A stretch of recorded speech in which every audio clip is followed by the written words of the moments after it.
ਹੁਣ ਆਪਣਾ ਮੁਲਕ ਛੱਡੂਆਂ ਸਹੀ ਤੇ ਬਾਹਰ ਚੱਲਾਂ। ਠੀਕ ਹੈ, ਬੜੀ ਖੁਸ਼ੀ ਹੁੰਦੀ ਹੈ, ਜਜ਼ਬਾ ਹੁੰਦਾ ਹੈ ਇਹ ਚੀਜ਼ਾਂ ਬਨ ਸਵੰਨੇ ਨਵੇਂ ਮਾਡਲ ਮੋਬਾਈਲਾਂ ਦੇ। ਬਿਸਮਿल्लाहिर्रहमानिर्रहीम अस्सलामु अलैकुम वरहमतुल्लाह। ਦੋਸਤੋ तो बेलियो की हाल है ਤੁਹਾਡਾ, ठीक हो सब? जैसा कि ਤੁਸੀਂ ਜਾਣਦੇ ਹੋ ਅਸੀਂ ਇੱਕ ਹਫ਼ਤਾ ਪਹਿਲੇ ਇੱਕ ਵੀਡੀਓ ਬਣਾਈ ਤੇ ਕੋਸ਼ਿਸ਼ ਕੀਤੀ ਕਿ ਜਿਹੜੇ ਆਉਣੇ ਵਾਲੇ ਪ੍ਰਦੇਸ਼ ਵਿੱਚ ਦੋਸਤ ਨੇ, ਭਰਾ ਨੇ, ਉਹਨਾਂ ਨੂੰ ਜਿਹੜੀ ਮੁਸ਼ਕਲਾਤ ਆਉਂਦੀਆਂ ਨੇ ਜਾਂ ਜੋ ਪਰੇਸ਼ਾਨੀਆਂ ਆਉਂਦੀਆਂ ਨੇ ਉਹਨਾਂ ਵਿੱਚੋਂ ਕੁਝ ਦਾ ਅਸੀਂ ਤਜਰਬਾਕਾਰ ਅਫਰਾਦ ਦੇ ਇਲਮ ਦੀ ਰੋਸ਼ਨੀ ਵਿੱਚ ਹੱਲ ਕਰਨ ਦੀ ਕੋਸ਼ਿਸ਼ ਕਰ ਸਕੀ। ਤੁਸਾਂ ਨੇ ਬਹੁਤ ਜ਼ਿਆਦਾ ਪਜ਼ੈਰਾਈ ਕੀਤੀ ਸਾਡੀ ਵੀਡੀਓਜ਼ ਦੀ ਤੇ ਅਸੀਂ ਹੁਣ ਉਹੀ ਸਿਲਸਿਲਾ ਆਪਣਾ ਅੱਗੇ ਜਾਰੀ ਕਰਨੇ ਵਾਸਤੇ ਮਜ਼ੀਦ ਇੱਕ ਵੀਡੀਓ ਅੱਜ ਬਣਾ ਰਹੇ ਹਾਂ। ਉਮੀਦ ਹੈ ਕਿ ਤੁਸੀਂ ਇਹ ਲਾਈਕ ਕਰੋਗੇ ਕਿ ਪਸੰਦ। ਇਸ ਵੀਡੀਓ 'ਚ ਵੀ ਸਾਡੇ ਮਹਿਮਾਨ ਹੋਈ ਨੇ ਮੌਜ਼ਜ਼ ਭਾਈ ਜਿਹੜੇ ਪਿਛਲੀ ਵੀਡੀਓ ਵਿੱਚ ਆਣ, ਜਨਾਬ ਅਬਦੁਲ ਹਫੀਜ਼ ਅਤਾਰੀ ਸਾਹਿਬ, ਤੇ ਅਸੀਂ ਇਹਨਾਂ ਕੋਲੋਂ ਚੰਦ ਸਵਾਲ ਕਰਾਂਗੇ ਤੇ ਉਮੀਦ ਹੈ ਕਿ ਤੁਹਾਡੇ ਵਾਸਤੇ ਉਹ ਸਵਾਲ ਜਿਹੜਾ ਇੱਕ ਰਹਿਨੁਮਾਈ ਕਰਾਂਗੇ। ਤੇ ਮੈਂ ਜਿਸ ਟਾਈਮ ਆਇਆ ਨਾ, ਜਾਂ ਮੇਰਾ ਵੀਜ਼ਾ ਲੱਗਣੇ ਦੀ ਖਬਰ ਚੱਲੀ ਹੈ, ਅੱਛਾ ਬਈ ਜਮਾਨਾ ਤੇਰਾ ਹੁਣ ਵੀਜ਼ਾ ਲੱਗ ਜਾਣਾ। ਠੀਕ ਹੈ ਠੀਕ ਹੈ ਠੀਕ ਹੈ। ਤੇ ਮੇਰੀ ਕਫੀਅਤ ਤੇ ਇਹ ਹੈ ਕਿ ਉੱਥੇ ਜ਼ਾਹਿਰ ਬੇਰੁਜ਼ਗਾਰੀ ਵੇਖੀ ਹੈ। ਅੱਛਾ फिर मैं सोचा भाई इत्थों निकलने किसी तरीके भी अपना मुल्क छड़िए। ठीक है। जब ये जाके एक पूरा प्रॉपर प्लान आई गया ज़हन च ना, ठीक है, यानी मैं साल दा, 1.5 साल दा, 2 साल दा एक प्लान ज़हन च सेट किते आई। ठीक है भाई इत्थे आके इंज मेरी नौकरी लग जानी है, सही, मैं जनाब अपना सिस्टम कंटिन्यू कर देना। ठीक है।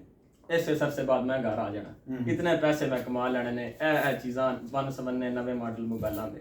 ठीक है, मतलब मोबाइलों की मिसाल देने का मकसद है कि ਜਿਹੜੀਆਂ ਵੀ ਆਸਾਇਸ਼ਾਂ ਅਸੀਂ ਸੋਚਨੇ ਆ ਮੈਂ ਆਪਣੀ ਖੁਆਇਸ਼ਾਂ ਪੂਰੀਆਂ ਕਰਾਂਗਾ। ਸਹੀ, ਉਹ ਮੈਂ ਇੱਕ ਸੋਚ ਕੇ ਪਲਾਨ ਆਇਆ।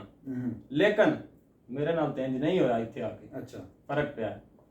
ਤੁਸੀਂ ਵੀ ਜ਼ਾਹਿਰ ਹੈ 20 ਸਾਲ ਸਾਰੇ ਬੰਦਿਆਂ ਦੀ ਇਹੀ ਕੈਫੀਅਤ ਹੁੰਦੀ ਆ, ਸਾਰੇ ਹੀ ਸੋਚਦੇ ਨੇ ਜਾਂ ਬੰਦਾ ਜਿਹੜਾ ਉਹ ਮਕਸਦ ਤੁਹਾਡਾ ਹੈ ਗੱਲ ਦਾ, ਮਕਸਦ ਹੈ ਗੱਲ ਦਾ, ਤੇ ਤੁਸੀਂ ਇਹਦੇ ਤੇ ਰੋਸ਼ਨੀ ਪਾਓ ਬਈ ਇਹ ਕੈਫੀਅਤ ਨੂੰ ਲੈ ਕੇ ਆਉਣਾ ਤੇ ਇੱਥੇ ਆ ਤੁਸੀਂ ਕੀ ਸੋਚ ਕੇ ਆਏ ਹੋ ਤੇ ਅੱਗੇ ਕੀ ਰਬਤ ਬਣਦਾ ਹੈ।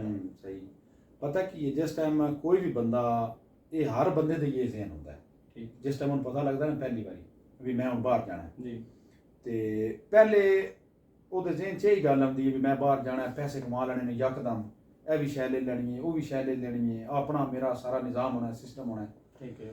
ਲੇਕਿਨ ਬਿਹਤਰ ਇਹ ਵੇ ਕਿ ਜਿਹੜਾ ਵੀ ਬੰਦਾ ਬਾਹਰ ਆਉਂਦਾ ਹੈ ਨਾ, ਖਾਸ ਕਰ ਅੱਜ ਕੱਲ੍ਹ ਦੇ ਦੌਰ 'ਚ ਜਿਹੜੇ ਬੱਚੇ ਆਉਣਾ ਚਾਹੁੰਦੇ ਨੇ, ਸਊਦੀਆ ਆਉਣਾ ਚਾਹੁੰਦੇ ਨੇ, ਉਹ ਆਪਣੇ ਜ਼ਿਹਨ 'ਚ ਇਹ ਬੇਸ਼ੱਕ ਪਲਾਨ ਕਰਨ ਨਾਲ ਕਿ ਮੈਂ ਜਾ ਕੇ ਆਪਣਾ ਖੁਦ ਮੁਖਤਾਰ ਹੋ ਜਾਵਾਂਗਾ, ਚੀਜ਼ਾਂ ਖਰੀਦਾਂ ਦਾ, ਇਹ ਉਹ ਮੋਬਾਈਲ ਹੈ, ਗੱਡੀ ਹੈ, ਜੋ ਵੀ ਬੰਦਾ ਜੋ ਪਲਾਨ ਕਰਦਾ ਹੈ ਵੀ ਮੈਂ ਮਾਲਦਾਰ ਹੋ ਜਾਂਦਾ ਦਿਨਾਂ ਵਿੱਚ, ਉਹ ਠੀਕ ਹੈ ਸੋਚਣ ਇੱਕ ਹਵਾਲੇ ਨਾਲ। ਲੇਕਿਨ ਜਿਸ ਟਾਈਮ ਬੰਦਾ ਪਾਕਿਸਤਾਨ ਹੁੰਦਾ ਹੈ ਨਾ, ਉਸ ਟਾਈਮ ਹੋਰ ਕੈਫੀਅਤ ਹੁੰਦੀ ਹੈ, ਹਾਲਾਤ ਹੋਰ ਹੁੰਦੇ ਨੇ। ਲੇਕਿਨ ਜਿਸ ਟਾਈਮ ਬੰਦਾ ਬਾਹਰ ਆ ਜਾਂਦਾ ਹੈ ਨਾ, ਉਸ ਟਾਈਮ ਯਕਸਰ ਮੁਖਤਲਿਫ ਹੁੰਦੀਆਂ ਨੇ ਚੀਜ਼ਾਂ। ਅੱਛਾ, ਹਾਂਜੀ, ਉਹ ਇੱਥੇ ਆ ਕੇ ਮਿਹਨਤ ਵੀ ਕਰਨੀ ਪੈਂਦੀ ਹੈ। ਠੀਕ ਹੈ। ਪਰੇਸ਼ਾਨੀਆਂ ਵੀ ਤੱਕਣੀਆਂ ਪੈਂਦੀਆਂ ਨੇ। ਸਹੀ ਹੈ। ਇਸ ਵਾਸਤੇ ਕਿਸੇ ਵੀ ਬੰਦੇ ਅਗਰ ਬਾਹਰ ਆਉਣਾ ਹੈ ਨਾ, ਉਹਦੇ ਵਾਸਤੇ ਮਸ਼ਵਰਾ ਇਹ ਹੀ ਹੈ ਕਿ ਤੁਸੀਂ ਅਗਰ ਇਹ ਚੀਜ਼ ਜ਼ਿਹਨ 'ਚ ਰੱਖ ਕੇ ਆਓ ਕਿ ਉੱਥੇ ਜਾਣਾ ਹੈ ਤੇ ਮਿਹਨਤ ਕਰਨੀ ਹੈ ਤੇ ਤਾਂ ਕੰਮ ਬਣਨਾ ਹੈ। ਸਹੀ ਹੈ। ਪੈਸੇ ਦਰਖਤਾਂ ਨਾਲ ਕੋਈ ਨਹੀਂ, ਪੈਸੇ ਦਰਖਤਾਂ ਨਾਲ, ਇਹ ਤੇ ਮਸ਼ਹੂਰ ਗੱਲ ਹੈ ਨਾ, ਪੈਸੇ ਦਰਖਤਾਂ ਨਾਲ ਕੋਈ ਨਹੀਂ ਲੱਗੇ। ਠੀਕ ਹੈ। ਇੱਕ ਇਹ ਗੱਲ ਹੋ ਗਈ। ਦੂਜੀ ਗੱਲ ਇਹ ਕਿ ਜਿਹੜੀ ਕਫੀਅਤ ਵਾਲੀ ਤੁਸੀਂ ਗੱਲ ਕਰਦੇ ਹੋ, ਕਫੀਅਤ ਜਿਹੜਾ ਨਾ ਬੰਦਾ ਸੋਚੇ ਨਾ ਅਗਰ, ਤੇ ਬਿਹਤਰ ਇਹ ਵੇ ਕਿ ਅੱਜ ਕੱਲ੍ਹ ਦੇ ਦੌਰ 'ਚ ਪਾਕਿਸਤਾਨੋਂ ਜਿਸ ਤਰ੍ਹਾਂ ਤੁਸੀਂ ਆਉਣਾ ਨਾ, ਇੱਥੇ ਤੁਹਾਡੇ ਕੰਮ ਦਾ ਕੋਈ ਨਾ ਕੋਈ ਅੱਗੇ ਸਬਬ ਹੋਵੇ ਮੌਜੂਦ। ਠੀਕ ਹੈ ਜੀ। ਹਾਂ, ਅਗਰ ਤੁਸੀਂ ਪਾਕਿਸਤਾਨੋਂ ਇਹ ਸੋਚ ਕੇ ਆਉਂਦੇ ਹੋ ਨਾ ਵੀ ਮੈਂ ਜਾਵਾਂ ਜਾਣਾ ਸਾਥ ਮੈਨੂੰ ਕੰਮ ਲੱਭ ਜਾਣਾ, ਠੀਕ ਹੈ, ਇਹ ਨਹੀਂ। ਅੱਛਾ ਭਾਈ, ਪਿਛਲੀ ਵੀਡੀਓ ਤੁਸੀਂ ਸਾਨੂੰ ਤੇ ਦੱਸਿਆ ਕਿ ਬੰਦਾ ਐਵੇਂ ਨਾ ਆ ਜਾਏ, ਕੋਈ ਹੁਨਰ ਹੱਥੀ ਕਰਕੇ ਆਵੇ ਜਾਂ ਫਿਰ ਕੋਈ ਤਾਲੀਮ ਹੋਵੇ ਉਹ ਦੇਖੋ। ਲੇਕਿਨ ਹੁਣ ਇਸ ਤਰ੍ਹਾਂ ਦਾ ਇੱਕ ਸਿਨੈਰੀਓ ਹੈ ਕਿ ਇੱਕ ਬੰਦਾ ਜਿਹੜਾ ਹੈ ਉਹਨੂੰ ਕੰਮ ਵੀ ਆਉਂਦਾ ਹੈ, ਸਹੀ, ਉਹ ਮਿਹਨਤ ਵੀ ਕਰਨਾ ਚਾਹੁੰਦਾ ਹੈ ਵੀ ਮਿਹਨਤੀ ਹੈ, ਲੇਕਿਨ ਉਹ ਇੱਥੇ ਅੱਗੇ ਕੋਈ ਆਪਣਾ ਸਬਬ ਕੀਤੇ ਬਗੈਰ, ਕਿਸੇ ਨਾਲ ਕੋਈ ਤਲਕ ਰਾਬਤਾ ਕੀਤੇ ਬਗੈਰ, ਸਹੀ, ਉਹ ਇੱਥੇ ਆ ਜਾਂਦਾ ਹੈ। ਕਿਆ ਇਸ ਤਰ੍ਹਾਂ ਵੀ ਆਉਣਾ ਚਾਹੀਦਾ ਹੈ ਕਿ ਨਹੀਂ ਆਉਣਾ ਚਾਹੀਦਾ? ਨਹੀਂ, ਠੀਕ ਹੈ, ਬੰਦਾ ਮਿਹਨਤੀ ਹੈ, ਸਾਰਾ ਕੁਝ ਹੈ, ਲੇਕਿਨ ਇਹ ਕਿ ਬਿਹਤਰ ਮਸ਼ਵਰਾ ਇਹ ਹੀ ਹੈ ਕਿ ਕੋਈ ਨਾ ਕੋਈ ਆਪਣਾ ਸਬਬ ਵਸੀਲਾ ਪਾਕਿਸਤਾਨੋਂ ਹੀ ਕੰਮ ਦਾ ਕਰਕੇ ਆ। ਠੀਕ ਹੈ। ਜਿਹੜੀ ਅਗਰ ਤੁਸੀਂ ਇਹ ਸੋਚ ਰੱਖਣੀ ਹੈ ਨਾ ਕਿ ਮੈਂ ਉੱਥੇ ਜਾਣਾ ਹੈ, ਜਾਂਦੇ ਸਾਥ ਮੈਨੂੰ ਕੰਮ ਲੱਗ ਜਾਣਾ, ਠੀਕ ਹੈ, ਬਿਲਕੁਲ ਹਰ ਬੰਦੇ ਵਾਸਤੇ ਕੰਮ ਤਿਆਰ ਹੈ। ਇੱਥੇ ਜਨਾਬ ਸਮਝੋ ਇੱਕ ਕਿਸਮ ਦੇ ਆਖੋ ਕਿ ਲੋਟੀ ਪਈ, ਉਹ ਕੰਮ ਕੋ ਨਹੀਂ, ਮਿਹਨਤ ਕਰਨੀ ਪੈਣੀ ਤੁਹਾਨੂੰ। ਠੀਕ ਹੈ, ਮਿਹਨਤ ਕਰਨੀ ਪੈਣੀ ਹੈ। ਇਸ ਵਾਸਤੇ ਬਿਹਤਰ ਮਸ਼ਵਰਾ ਦਵਾਨੇ ਕਿ ਸਭ ਤੋਂ ਪਹਿਲਾਂ ਤੁਸੀਂ ਇਹ ਵੇਖੋ ਕਿ ਤੁਸੀਂ ਜਿਹੜਾ ਵੀਜ਼ਾ ਲੈ ਰਹੇ ਹੋ, ਜਿਹੜਾ ਤੁਸੀਂ ਕੰਮ ਸਿੱਖਿਆ ਹੈ, ਕਿਆ ਉਹ ਤੁਹਾਡਾ ਵੀਜ਼ਾ ਉਸ ਕੰਮ ਨਾਲ ਮੁਤਾਬਕਤ ਰੱਖਦਾ ਹੈ? ਠੀਕ ਹੈ। नहीं, एक कंसेप्ट आजाद वीज़े का भी है, एक ही चीज़ है सऊदीया आने वाले। नहीं, आजाद की चीज़ है, आजाद कोई वीज़ा शीज़ा नहीं, ये सब बस आपे गल्लां बनाइयां ने बंदियां। आजाद वीज़े वाला कोई कंसेप्ट नहीं सऊदीया। ਤੁਸੀਂ ਕੰਪਨੀ ਦੇ ਵੀਜ਼ੇ ਤੇ ਆਉਣਾ ਹੈ, ਕੰਪਨੀ ਦੇ ਅੰਡਰ ਰਹਿਣਾ ਹੈ, ਕੰਪਨੀ ਕੋਲ ਕੰਮ ਕਰਨਾ ਹੈ। ਯਾਨੀ ਜਿਸ ਵੀ ਕਫੀਲ ਦੇ ਤੁਸੀਂ ਅੰਡਰ ਆਏ ਹੋ ਜੀ ਹਾਂ, ਉਹਦੇ ਨਾਲ ਹੀ ਤੁਸੀਂ ਬਿਲਕੁਲ ਉਹਦੇ ਨਾਲ ਹੀ ਕੰਮ ਕਰਨਾ ਆਪਣਾ ਮਾਨਾ ਵੇ। ਇਸ ਵਾਸਤੇ ਆਪਣਾ ਜਿਹੜਾ ਤੁਸੀਂ ਪੇਸ਼ਾ ਲੈ ਰਹੇ ਹੋ, ਵੀਜ਼ਾ ਲੈ ਰਹੇ ਹੋ, ਵੇਖ ਕੇ ਲਵੋ, ਕਿਉਂਕਿ ਇੱਥੇ ਜਿਸ ਤਰ੍ਹਾਂ ਬੰਦਾ ਆਉਂਦਾ ਨਾ, ਇਸ ਸਵਾਲ ਨਾਲ ਬੜੀਆਂ ਪਰੇਸ਼ਾਨੀਆਂ ਬਣਦੀਆਂ ਨੇ।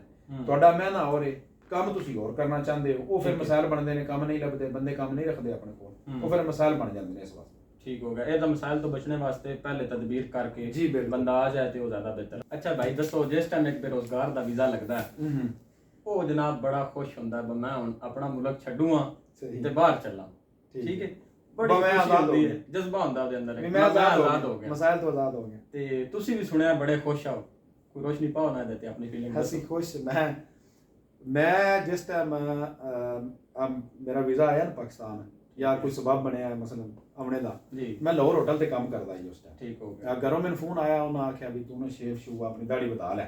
ਅੱਛਾ। ਤੇ ਉਸ ਤੋਂ ਕੁਝ ਦਿਨਾਂ ਬਾਅਦ ਉਹਨਾਂ ਦੁਬਾਰਾ ਫੋਨ ਕੀਤਾ ਵੀ ਗੁਜਰਾਤ ਪਾਸਪੋਰਟ ਦਫ਼ਤਰ ਆ ਜਾਓ, ਠੀਕ ਹੈ, ਤੁਹਾਡਾ ਪਾਸਪੋਰਟ ਬਣਨਾ, ਤੁਸੀਂ ਬਾਹਰ ਜਾਣਾ। ਅੱਛਾ। ਤੇ ਉਹ ਇਹੀ ਕਫੀਅਤ ਆਈ, ਬਸ ਵੀ ਬੜੇ ਖੁਸ਼ ਆ ਵੀ ਅਸੀਂ ਬਿਲਕੁਲ ਆਜ਼ਾਦ ਹੋ ਗਏ ਹਰ ਚੀਜ਼ ਤੋਂ। ਠੀਕ ਹੋ ਗਿਆ। ਤੇ ਆਜ਼ਾਦ ਹੋ ਖੁਸ਼ੀ ਖੁਸ਼ੀ ਫਿਰ ਅਸੀਂ ਇੰਨੇ ਹੋਏ ਕਿ ਜਨਾਬ ਅੱਗੋਂ ਪੂਰੀ ਜ਼ਿੰਦਗੀ ਵਾਸਤੇ ਕੈਦ ਹੋ ਗਏ। ਨਹੀਂ, ਕੈਦ ਨਹੀਂ ਹੋ ਗਏ। ਉਹਦਾ ਇੱਕ ਵਾਕਿਆ ਵੀ ਹੈ ਬੜਾ ਖੁਸ਼ਗਵਾਰ ਜਿਹਾ। ਅੱਛਾ। ਉਹ ਇਸ ਵਾਸਤੇ ਚਲੋ ਦੱਸ ਦਿੰਦੇ ਵੀ ਜਿਹੜਾ ਬੱਚਾ ਇੰਜ ਜਾਵੇ ਉਹ ਇhtiyat ਕਰਕੇ ਆਵੇ। ਉਹ ਖੁਸ਼ ਮੈਂ ਇਤਨਾ ਹੀ ਕਿ ਉਸ ਖੁਸ਼ੀ ਵਿੱਚ ਹੀ ਨਾ ਕਿ ਪਾਸਪੋਰਟ ਜਿਹੜਾ ਨਾ ਮੇਰਾ ਉਹ ਪਾਕਿਸਤਾਨ ਤੇ ਮੈਂ ਸਊਦੀਆ। ਬਗੈਰ ਪਾਸਪੋਰਟ ਤੋਂ ਤੁਸੀਂ ਦੋ ਮੁਲਕਾਂ ਦੇ 에ਅਰਪੋਰਟ ਟਿਕਣੇ। ਬਿਲਕੁਲ, ਇਹ ਵੇਖ ਲਓ ਤੁਸੀਂ। ਫਿਰ ਮੈਂ ਪਾਸਪੋਰਟ ਮੇਰਾ ਪਾਕਿਸਤਾਨ ਰਹਿ ਗਿਆ, 에ਅਰਪੋਰਟ ਤੇ ਬੋਲ ਆਇਆ ਮੈਂ, ਤੇ ਮੈਂ ਆਪੇ ਸਊਦੀਆ। ਇੱਥੇ ਜਿਵੇਂ ਮੈਂ ਆਇਆ ਤੇ ਬੈਗ ਸ਼ੈਗ ਆਪਣੇ ਪਰੋਲੇ ਜਿਹਾ ਵੇਖਿਆ ਤੇ ਵਿੱਚ ਪਾਸਪੋਰਟ ਹੀ ਕੋਈ ਨਹੀਂ, ਨਾ ਜੇਬ 'ਚ ਤੇ ਨਾ ਪਾਸਪੋਰਟ ਬੈਗ 'ਚ। ਤੇ ਉਹ ਫਿਰ ਬੜਾ ਮਸਲਾ ਬਣਿਆ। ਇੱਕ ਅੱਧਾ ਦਿਨ ਉੱਥੇ 에ਅਰਪੋਰਟ ਤੇ ਉਹਨਾਂ ਨੇ ਥੋੜਾ ਹਵਾਲਾਤ ਦੀ ਸੈਰ ਵੀ ਕਰਾਈ। ਅੱਛਾ। ਪਹਿਲੇ ਦਿਨ ਜੀ ਪਹਿਲੇ ਦਿਨ ਹੀ ਉਹਨਾਂ ਹਵਾਲਾਤ ਦੀ ਸੈਰ ਕਰਾਈ। ਤੇ ਇਸ ਵਾਸਤੇ ਇਤਨਾ ਖੁਸ਼ ਵੀ ਨਹੀਂ ਹੋ ਜਾਣਾ ਕਿ ਖੁਸ਼ੀ ਵਿੱਚ ਜਿਹੜਾ ਨਾ ਉਹ ਸਾਰਾ ਕੁਝ ਹੀ ਭੁੱਲ ਜਾਓ। ਆਪਣੇ ਜ਼ਰੂਰੀ ਡਾਕੂਮੈਂਟਸ ਆਪਣੇ ਜ਼ਰੂਰੀ ਡਾਕੂਮੈਂਟ ਦਾ ਧਿਆਨ ਰੱਖਣਾ ਹੈ ਤੇ ਬਾਲਾ ਬਹੁਤ ਜ਼ਿਆਦਾ ਹੋਰ ਖੁਸ਼ ਵੀ ਨਹੀਂ ਹੋ ਜਾਣਾ। ਠੀਕ ਹੋ ਜੀ, ਇਸ ਗੱਲ ਦੀ ਇhtiyat ਕਰਨੀ। ਚਲੋ ਚੰਗਾ ਸੰਗਿਓ, ਅੱਜ ਦੀ ਫਿਰ ਸਾਡੀ ਇੱਕ ਨਸ਼ਿਸਤ ਹੀ ਅਸੀਂ ਤੁਹਾਡੇ ਸਵਾਲਾਤ ਦਾ ਤੇ ਮੁਸ਼ਕਲਾਤ ਦਾ ਜਵਾਬ ਦੇਣ ਦੀ ਕੋਸ਼ਿਸ਼ ਕੀਤੀ ਹੈ। ਬਾਕੀ ਜੇ ਤੁਹਾਡੇ ਜ਼ਿਹਨ 'ਚ ਕੋਈ ਹੋਰ ਸਵਾਲਾਤ ਹੋਣ ਜਾਂ ਕੋਈ ਸੰਗੀ ਬੇਲੀ ਆਪਣਾ ਤਜਰਬਾ ਇਨ ਸ਼ੇਅਰ ਕਰਨਾ ਚਾਹੁੰਦਾ ਹੈ, ਉਹ ਕਮੈਂਟ ਕਰੇ ਤੇ ਆਪਣੀ ਇੱਕ ਵੀਡੀਓ ਬਣਾ ਕੇ ਉਹ ਸੈਂਡ ਕਰ ਦੇਵੇ, ਅਸੀਂ ਉਹ ਇਨਸ਼ਾਅੱਲਾ ਅਪਲੋਡ ਵੀ ਕਰ ਦਿਆਂਗੇ।